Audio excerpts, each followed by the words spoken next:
Oi pessoal, eu sou o Victor, sou professor acadêmico de Psicologia pela Universidade Federal de Alagoas e aluno de pós-graduação pela Universidade Tiradentes. No vídeo de hoje nós vamos fazer um unboxing muito especial de livros voltados para o estágio que eu estou fazendo na minha graduação. Eu tenho que dizer que essa é a segunda tentativa de gravar esse vídeo. Na primeira eu acabei excluindo o vídeo inteiro sem querer depois que estava pronto. Então nós não vamos fazer literalmente um unboxing de tirar da caixa porque os livros já estão aqui fora da caixa. Mas finge que a gente está tirando da caixa e tá tudo certo. Alguns ainda estão, inclusive, no plástico. Então, é mais ou menos a mesma coisa.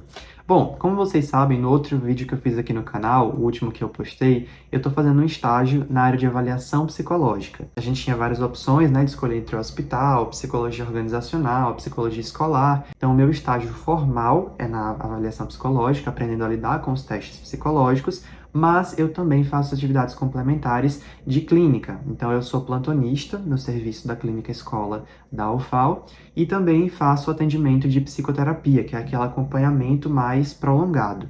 Então, o meu estágio, basicamente, ele está dividido nessas três partes aí, e eu precisava de leituras que pudessem servir de referencial teórico para as minhas práticas, principalmente porque, na minha graduação, a gente não tem uma ênfase em avaliação psicológica. Apesar de nós termos 3 disciplinas voltadas a esse campo, a primeira é altamente introdutória, então a gente viu mais as resoluções, a regulamentação, os conceitos de avaliação psicológica, os contextos em que ela pode ser aplicada, como educacional, organizacional, clínico, mas a gente não chegou a, de fato, ver mais do que isso. Na segunda disciplina de AP, a gente estava no período remoto durante a pandemia, seria o momento da gente conhecer os testes propriamente ditos, mas não conseguimos porque existe uma legislação específica que protege esses testes de serem divulgados virtualmente. Então, a gente não podia ver os testes, né, espelhados lá na tela da reunião do Google Meet.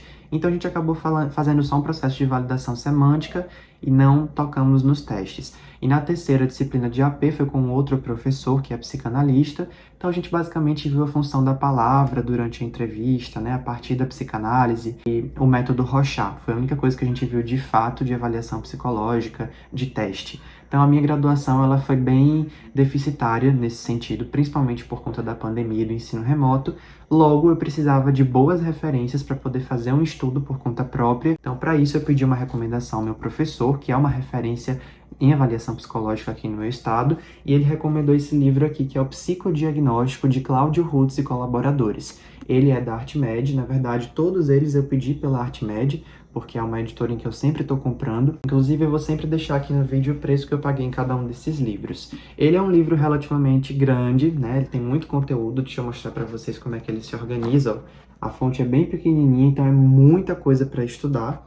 Mas os capítulos são relativamente curtos. Ele vai ter aí pouco mais de 400 páginas. Já comecei a ler esse aqui, como vocês podem ver. E eu estou fazendo a técnica de leitura ativa, né? Que eu sempre ensino para os meus alunos. Basicamente, consiste em você interagir com o texto. Então, eu uso o marca-texto, que não transfere tanto para a página de trás, ó, como vocês podem ver, e uso também os post-its. Ao final de cada capítulo, eu coloco um post-itzinho com um resumo das coisas mais importantes que aquele capítulo aborda. E isso serve para que eu consiga memorizar melhor. E ele fala desde o iniciozinho das resoluções, da regulamentação, dos conceitos, até a parte mais prática. Então, é um livro que vai trazer, inclusive, modelos que a gente pode utilizar para o processo de avaliação. Tem modelo de anamnese para criança, para adolescente, para adulto, para idoso. Então é um livro bem completo, tanto no sentido teórico quanto prático. A segunda referência que eu comprei por indicação para avaliação psicológica é o Psicopatologia e Semiologia dos Transtornos Mentais, de Paulo Dalgala Rondo, em sua terceira edição. Esse é um livro bastante famoso, também da Artmed. Ele foi indicado lá no meu primeiro estágio, no meu estágio básico, que foi em Psicologia Hospitalar. Meu preceptor indicou para que eu pudesse saber como é que eu iria avaliar os processos psicológicos básicos dos pacientes que estavam internados na clínica. Então, com ele eu consegui aprender a avaliar a atenção, memória, pensamento, orientação temporal, espacial. Ele ajuda bastante nesse sentido. Inclusive, o meu professor disse que essa é uma ótima referência para a gente estudar para concurso público. O terceiro que eu comprei, que acaba servindo tanto para a parte de avaliação psicológica quanto para a clínica, é o DSM-5. Essa é a versão antiga que eu tenho, né? Que eu comprei lá no iniciozinho da graduação. E ele tá até marcado aqui com os stickers, ó, porque eu tava usando ele no meu grupo de estudos. Eu selecionava os transtornos Aí deixava o pessoal apresentar em seminários e aqui eu ia corrigindo para ver se estava tudo certo. Também exercitava a leitura ativa, como vocês podem ver, ó, com marca-texto, anotações, stickers. Ele foi atualizado. A gente tem agora o DSM-5-TR. O TR é de texto revisado, que é esse novo aqui, que também está no plástico ainda. Ó. Não tive coragem de tirar. Só para vocês terem uma noção aqui comparativa, acho que mais ou menos a mesma coisa, como a gente pode ver. Ó, eu gostava mais dessa cor aqui, confesso. Achei que essa cor aqui ficou muito estranha, mas tudo bem. A gente teve algumas atualizações no sentido de termos técnicos que são utilizados pelo manual.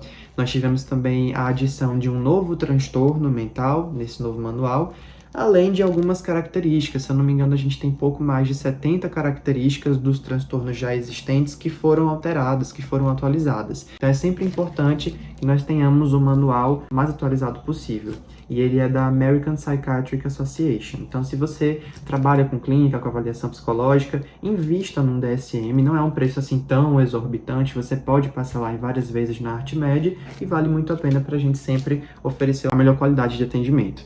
Agora, acabando a parte de avaliação psicológica e entrando de fato na clínica, na parte de psicoterapia, eu comprei o manual básico da minha abordagem, esse livro aqui, Terapia Cognitivo-Comportamental, Teoria e Prática, da Judith Beck, que é a filha do Aaron Beck, criador da TCC, também da ArtMed, em sua terceira edição, né, foi revisada, atualizada. Eu já li, na realidade, também na versão virtual que eu tenho no computador, mas eu achei por bem, agora que eu vou de fato entrar na clínica, ter a versão física dele, fazer a leitura ativa. Eu gosto muito de pegar no livro, de marcar, né, por mais que a gente tenha também essas ferramentas no virtual, eu prefiro a versão física. Esse livro ele traz tanto a parte teórica básica do que fundamenta essa abordagem, como a parte mais prática. A gente tem estudos de caso, a gente tem algumas ferramentas de estrutura da sessão para você entender. É realmente um manual muito interessante da TCC. Então fica a dica aí se você se interessa por TCC, quer conhecer melhor a TCC, antes de fazer qualquer curso de formação, compra o livro para você ver se realmente você se identifica. E por último, mas não menos importante, nós temos esse livro que é fantástico. Eu não sei porque que as pessoas não costumam falar sobre ele. Eu descobri por acaso a existência. Quando eu tentei comprar a versão física lá atrás pela ArtMed, eu não consegui porque não estava disponível. E aí quando eu fui comprar esses outros, eu vi que eles tinham adicionado lá no site. Então eu fiquei muito feliz, que é o Ansiedade, Terapia Cognitivo-Comportamental para Crianças e Jovens, do Paul Stallard. E é incrível, gente. Eu usei esse livro desde o meu quarto, quinto período mais ou menos, quando eu comecei a fazer intervenções. E aí eu usava ele nas referências para poder embasar todas as intervenções que eu fazia. Por quê? Porque ele traz o meu referencial teórico, que é a TCC, só que de um ponto de vista mais prático. Então ele tem uma série de exercícios que a gente pode aplicar. Fora que os exercícios que a gente vê geralmente na TCC são mais voltados para adultos. Esse livro traz o foco de crianças e jovens, então nós temos exercícios adaptados para esse público, né? Se a gente for usar os exercícios dos adultos nas crianças, não vai dar muito certo. Você precisa pensar a cognição, o comportamento da criança a partir do olhar da criança, né? Então ele traz muitos exercícios aqui e ele é super didático, a linguagem é muito simples. Muitos dos exercícios aqui você só precisa xerocar, coloca para fazer umas cópias e já vai aplicando direto com as crianças. E eu acabei de lembrar que tem um outro livro que eu não comprei junto a esses daqui na ArtMed, mas que também eu vou utilizar muito no meu estágio na parte clínica, que é o Oficina das Emoções, Teoria e Prática, um guia para psicólogos, pais e educadores. Ele é da Bárbara Leal e da Luciana Rodrigues, e ele traz justamente exercícios que a gente pode utilizar com crianças, com adultos, exercícios específicos para mulheres, para grupos, né, para terapia individual. Então, assim, é fantástico mesmo esse livro. E eu quis trazer ele aqui como indicação para vocês também, porque é um livro que a gente precisa conhecer. A gente precisa se apoderar, se apropriar dessas técnicas psicológicas, porque muitas das questões que são trazidas na terapia têm um fundo emocional. E tem um fundo também da falta de habilidade que nós temos para lidar com as nossas próprias emoções, para reconhecer que emoção nós estamos sentindo. Então ele ajuda muito nesse sentido e delimita muito bem o público de cada técnica. Então é isso, como vocês podem ver, essas aqui são todas as referências que eu vou utilizar no meu estágio. São livros que eu pretendo ler durante as minhas férias. Alguns deles, como eu falei, eu já li na versão virtual, só vou rememorar alguns conceitos.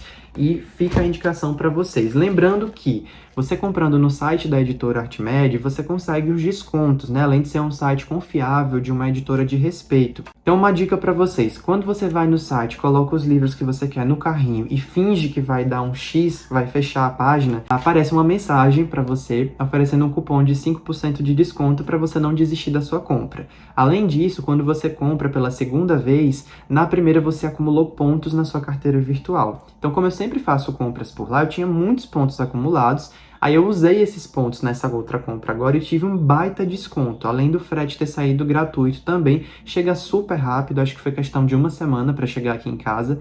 Acho que eles enviam por Sedex. Eu acho que esse vídeo fica muito bacana pra gente perceber que psicologia não é só conversa, não é só escuta. A gente precisa de técnica até para saber escutar. Nós precisamos, sobretudo, referenciar com a teoria as nossas intervenções. Então, se apropriem desses conhecimentos, comprem aquilo que faz sentido para vocês. Como eu falei, isso aqui eu comprei na minha abordagem, na teoria que eu sigo. Para um pessoal da psicanálise, vão ser livros diferentes. Além dos livros que eu mostrei para vocês, a gente também tem que ler os manuais de aplicação de cada um dos testes psicológicos para a gente poder saber como é que aplica. Por enquanto, nós temos que estudar apenas 5. A BPA-2, que é uma bateria de atenção, a BFP, que avalia a personalidade, o G36, que é um teste de inteligência, as figuras complexas de Rey e também a EBADEP, que é a escala Batista de depressão para adultos. Essa é a que eu fiquei, né? A gente fez meio que uma divisão ali entre os 5 estagiários que tem em avaliação psicológica e eu vou mostrar para vocês. Obviamente eu não posso abrir a caixa e mostrar o conteúdo interno porque,